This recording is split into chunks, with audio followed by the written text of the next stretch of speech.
have been saying that, the APC, all they do is give excuses. Now it is the, the smugglers that are causing the hikes in food price. I mean, I don't understand. But let me. So guys, after the Senate president came out to say that those protesting were bought, I mean, they are saying that those you see protesting across the nation were paid to protest. Nigerians, can you imagine that these people are so detached from the sufferings of Nigerians? They are just there enjoying the taxpayers' money, not knowing that the ordinary people on the streets are suffering. So who is the person sponsoring protests in Nigeria? Will they say it's Peter Obi or Atiku? So the APC is known for making excuses and blaming people. Now look at Shettima. He's saying that it's smugglers that are causing the food prices to go up. Nigerians, these people are playing with our future. Let me allow you just watch this video for yourself so that you know that this government is really clueless and they are not bold enough to come ask for help, because many Nigerians will freely offer them that services, but they can't do that. The nation continues to grapple with the grim reality of the food crisis plaguing the country. Vice President Kashim Shettima on Tuesday said that the federal government has uncovered 32 routes used to smuggle food to neighboring countries, causing food price hike and shortage. Shettima made the comment during a conference on public wealth management in Abuja, adding that there are forces that are hell-bent on plunging the country into a state of anarchy. Just 3 nights ago, 43 trucks of maize, 45, not even 43, were caught being transported to a neighboring country. Just in that illegal acts, there are 32 illegal smuggling routes. And the moment those foodstuffs were intercepted, the price of maize fell by 10,000 naira. It came down from 60,000 to 50,000. And the Minister of Agriculture and Food Security is here. So there are forces that are hell-bent on undermining our nation. But this is the time for us to coalesce into a single force. Rally around our president, rally around our government, rally around each other. We have the resources, we have the intellect, we have the capacity to turn the corner. And Your Excellencies, ladies and gentlemen, I'm talking to you not as the Vice President, I'm talking to you as a fellow Nigerian. I'm assuring you that we have caused the Rubicon. We are on a path to improve economic performance. But let's unite. What binds us together surpasses whatever that divides us. Politics come and goes. The highest any president can say in office is 8 years. Whether we like it or not, we spend more years of our lives outside power than in power. I was alluding to the fact that 4 years ago I was out of power, and anytime I get a call from Mr. Tony Eleven, it used to lift my spirit. And very soon, whether I like it or not, the changing fortunes of time will make me to step aside. So are we going to destroy this country? All right, Dr. Abati Rufai Ayo. You know that this video generated a lot of reactions because obviously a lot of Nigerians have been saying that, the APC, all they do is give excuses. Now it is the, the smugglers that are causing the hikes in food price. I mean, I don't understand. But let me take a comment. This person says, thank you for the information, Mr. VP. Where are the names of the truck owners? Where is the video of these arrested trucks? From where did the trucks originate? When will you, APC, move beyond stories to excuses to save Nigerians? We are aware that criminals and saboteurs exist in Nigeria. However, we also recall that your campaign promised to tackle these issues head-on with your master strategist, Tinubu, who is acclaimed for assembling the best minds. Please stop deepening the hopelessness among Nigerians with your excuses. Renew their hope, aligning with your campaign mantras. Well, in the meantime, Dr. Abati Rufai Ayo, a video showing a food truck being looted after an apparent accident, reportedly in Katsina State, has made the rounds on social media. The video captured the desperation among the residents in the area as they struggled to get their hands on the food items.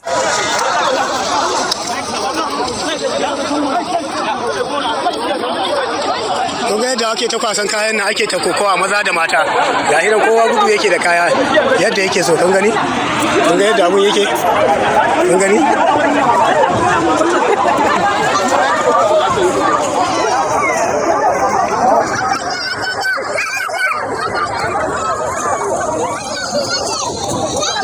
kun ga yadda abun yake ta tafiya ko maza da mata kowa diba yake san ran shi ana guje-guje kun gani to ba ka da daman ka ce za ka tawa za ka tara ma ne yan sandan masu rasa yadda za su yi da su wallahi ka gani saboda haka dai abin da ya samu kawai shi kenan al'amarin nan sai dai mai fata alkhairi kawai Allah dai ya rufa mana asiri nan ka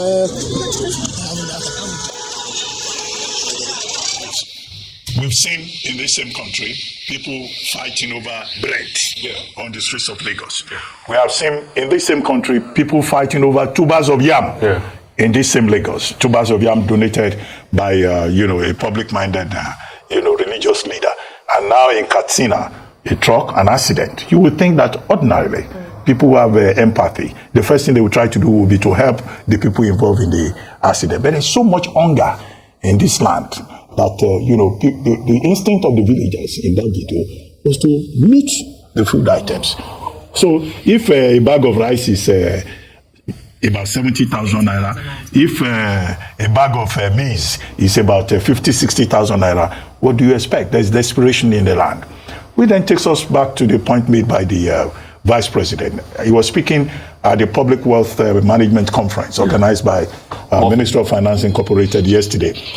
And he made a point that smuggling is part of the problem that we face. Nigeria cannot even feed itself. But we provide food for as far as Central Africa. People loot because our borders are porous. He cited the example of the Ilela axis in Sokoto State. Now, 32, trucks, 32 points along that border alone. And the same story, I guess, is the same all over the country. But the challenge here is that government has to play its part. What is customs doing? Why are the borders porous? Why is smuggling allowed? It's not just maize that is smuggled. Petrol is smuggled. Cement is smuggled. So it's for government to wake up to its responsibility. I guess that's the point that those who responded are making. However, the key point made by the Vice President is that, one, we all need to come together. Each person must play his or her own part in terms of what you can do to help the country, and that the country has the resources. And he made the point before his audience that he was not speaking as Vice President. He was speaking as a fellow citizen, as a Nigerian, calling on other people to say, to rescue the situation, there may be hardship. All of us have to come together, including those smugglers. But those smugglers must be identified and sanctioned because it's an act of criminality. And then he talked about people who are trying to cause anarchy in this country. I mentioned that he complained about people who are seeking visas to go to Venezuela or turn Nigeria into Venezuela, or people who want to turn Nigeria into Lebanon.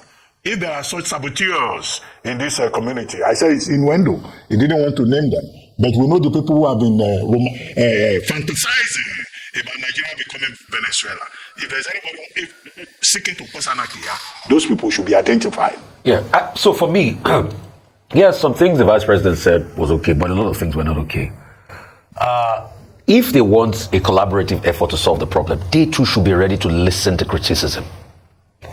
And that's why I said it was very cheeky. You are saying you are talking as a citizen, not as a Vice President. You are trying to be state-minded and you are playing politics. The PDP was right for talking about Venezuela. The PDP was 100% right. We are already heading to the road of Venezuela. And when the PDP points out in their submission and puts forward veritable ideas, don't discountenance it. But this state, the Vice President say, I'm condemning it because now you're playing politics in the situation. So people are suffering with hunger. You still have the mass evidence that people are calling Venezuela and all of that, and you're trying to talk like a statesman. So the Vice President is doing double speak as far as I'm concerned. People should be allowed to provide solutions, even if they say it in a very harsh form. Like Nigeria is fast heading the way of Venezuela, we should be allowed to make input. And it's not today we've been having smuggling in Nigeria. They should stop blaming smuggling for the problem. The problem is high inflation, a massive level of scarcity because of legacy problem. We're not even providing enough in the first place. It's not today they've been taking things out. Yes, we must solve the problem of smuggling, the connivance of officials and things like that. We must try to bring a stop. But it's not smuggling, that is causing this problem that is happening. Nigeria has a viable grain market. We don't have enough supply. And even the supply we have, there's no money to be able to buy it. Nigeria has had a viable grain market. That grain market in Kano has been there for decades. And that grain market serves across the West African belt. So people should stop talking smuggling. We have not provided enough. So this year, for the 4 major grains, Nigeria is set to consume about 12 million metric tons of this. We can't provide enough. All the money they put for rice pyramid and everything, we didn't see the paddy today. Today paddy is very difficult to get. Look at the Lagos rice mill in Imota. They're not churning out rice because there's paddy problem. So let's not blame anything, and the Vice President should stick to what he said. Audrey, fire down, my sister. All right.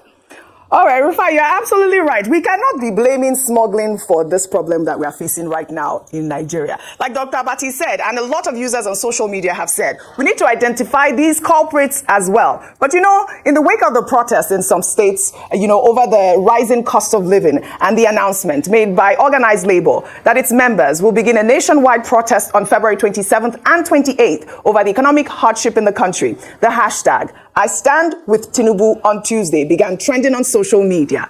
Daniel Bwala, a former spokesperson for Atiku Abubakar's presidential campaign in the February 2023 presidential election, in a tweet called on all political appointees of the Tinubu administration, members of the All Progressives Congress, and Tinubu's fans not to shy away from openly supporting the president. Well, his tweet reads in part, if you are a supporter of the Tinubu or you are his appointee in whatever capacity, or you are a member of his party, the APC, or you are a believer of his vision, or a lover of Nigeria, this is the time to come out and speak for him in appealing to Nigerians to be patient in this hard times of reform agenda. There are enough facts and figures to support his efforts. Stop the ducking and dodging because of possible backlash, insults, and criticism. True loyalty is defined by sacrifices and commitment. No glory without story. No gain without pain. We are all patriotic citizens in this effort together. Well, also, Ayo, before I come to you, meanwhile, Senate President Shettima Akpabio has joined those who say that the protests in different states across the country over economic hardship are being sponsored. Akpabio made the comment during plenary in the Senate on Tuesday. The situation is evolving on a daily basis. You can see a lot of sponsored protests here and there, but those people are not aware. Most of those sponsored protests are not aware of the kind of efforts being made by the Senate to tackle the situation, together with the joint management team of the federal government of Nigeria. There is no father that want to see his child sleep in the night without food, with a stomach rumbling. So we must provide. That's why I said we must not limit our discussion to, we will not import food, we will not do this. Wherever we can find food to put on the table of Nigerians, we shall do so. It's an emergency situation. All right, Ayo, you hear the Senate President. I mean, he's the Senate President, Ayo, and he's making this statement here. Okay. I mean, what are your thoughts? Well, let me start with, since the Senate President, Shettima Akpabio, of course, at this time, maybe he read Daniel Bwala's tweet, and in terms of coming out, all those, the supporters of President Bola Ahmed Tinubu should come out and encourage Nigerians to be patient. However, at this time where people are hungry and angry, it is important for leaders, especially the political class, to be very sensitive when making certain speeches, because that categorization, saying that these protests were sponsored, is provocative. It could aggravate people to say that you're not actually aware or in touch with the sufferings of the people, for you to assume that people who have genuine concerns about the fact that they don't have food to eat have come out peacefully protesting to make their grievances known and heard by the government are being tagged as being sponsored. Absolutely not. Rather than that, he should identify with the fact that yes, and this is a challenge with, in terms of governance, sometimes it's an acknowledgement and an ownership of the problem, or rightly defining the issue, and to let the people know that you understand what they're going through and you are in the process of solving the issue, rather than totally discountenancing their experience. Absolutely not on. So in the way of defending the administration of the government, it's important for him to say the right things, but not to also provoke the people who are also hungry by saying that what they're going through is not really as bad as what they're saying, and only sponsored protest is what is going on. Absolutely. We've seen protests in Osun State. We've seen protests in both APC-led states and PDP-led states as well, not sponsored. Beyond that, we also see, going back to what Daniel Bwala mentioned, that people, might be joining that to that, is that they are too hungry to come out to type or to say anything about the fact that they're supporting or rallying around the president. This is no longer partisan. It's not about supporting a political structure or a political party. It is a collective and shared need of the Nigerian people in terms of the sufferings that people are encountering, and the need to speak up. We must move away from seeing speaking up as criticism and hate and coming from the opposition. This is the reality of many Nigerians, and we need to pay attention to it and solve the problems. Absolutely. Well said, Ayo. I mean, there is hunger in the land. Are we going to say that we did not see that video in Katsina State? Are we going to say that we did not see the protest in all of those states? This is the reality. This is real. This is what we are facing in Nigeria. And people need to actually really take this very seriously. Well, we'll take our final story. Well, Afrobeat superstar Davido on Tuesday announced that he will be donating the sum of 300 million naira to orphanages across Nigeria. Well, the award-winning singer broke the news in a short statement via social media, saying that the donation will be made through the David Adeleke Foundation and that is part of his annual contribution to the nation.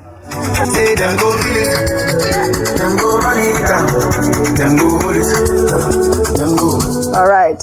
Davido, the superstar that continues to give. I mean, this is what we need, even from our federal government. We need to see these types of pledges being made. Dr. Abati, Rufai, Ayo, I mean, isn't it fantastic that Davido, I mean, I think it was even last year that he donated a sum of 40-something million as well. This is what we need to see. Well, he founded the David Adeleke Foundation in 2022. And when he started, he donated 200 million, out of which, about 100 million was given to him by friends and associates. Later, 200. I think it was 250 he started with. Then in 2023, he donated 237 million. And this year, he has... So guys, a big thank you to people like Davido who have always, come out to help those who are less privileged. I mean, there are many people who cannot even afford their daily meals today in Nigeria. And I am really happy for what Davido is doing. I just hope that politicians will still at the same time, bring out the people's money that they've stolen to give it back to the people. Like Peter Obi will say during the election, collect the money. It's your money. They just stole it. They denied you of it. Now that they want to give it to you in the name of you voting for them, collect it, but don't vote for them. So guys, I don't know what you think. I don't know what you make of all this happening in Nigeria.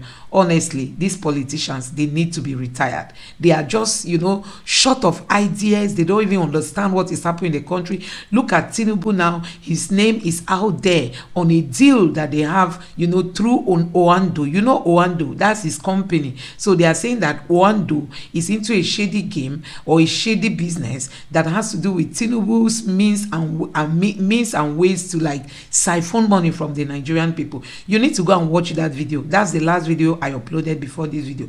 Go and watch it so that you understand what is happening in the country. And that is why we keep saying that we have to retire these people. A new Nigeria has to emerge. Let me know what you think in the comment section below. Don't forget to subscribe and turn on the notification bell. Thank you.